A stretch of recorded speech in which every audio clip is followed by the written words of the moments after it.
In this video, we're going to understand all forms of the Pythagorean identity. It says given that cosecant theta is equal to negative root 5 and theta is in quadrant 4, what is tan theta? Write your answer in exact form. So I'm going to draw a quadrant 4 triangle. So it looks like so. This is theta. Cosecant is actually, I'm going to write that as sine theta, because cosecant is reciprocal. So that would actually be negative 1 over root 5 for what sine theta is. So that tells you that, I drew, this is quadrant 3, that's my bad. Quadrant 4 triangle. So we should look like this. There's theta. All right, this is negative 1, root 5 here. So we know that this x value is going to be positive because we're in quadrant 4. Now we could use the Pythagorean theorem to find this side, and then we could figure out what tangent theta is by doing the opposite over adjacent. But I think they want us to use the Pythagorean identity. So let's start with sine squared theta plus cosine squared theta is equal to 1. Well, if I want to get cosecant in this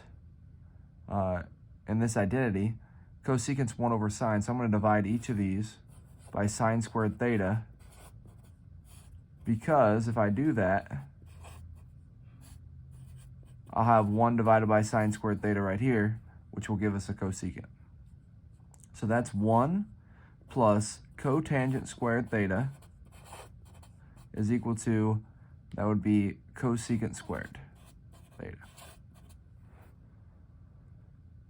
So then I want to plug in this cosecant and this negative root 5 in for cosecant here, and I would have 1 plus cotangent squared theta is equal to, this would be negative root 5 squared.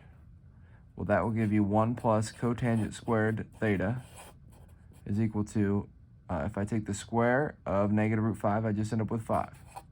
So if I subtract 1, I get cotangent squared theta is equal to 4. Square root each side.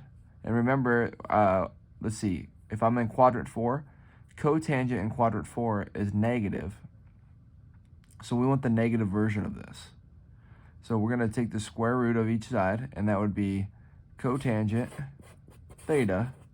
When I square root 4, I get 2, so I end up with negative 2. Because again, we want the negative version of this. But we're not looking for cotangent, we're looking for tangent. Right, they ask us for tangent, so we know that they're reciprocals of each other, so I can write that as tangent theta, but I have to take the reciprocal of this side, so that's negative 1 over 2.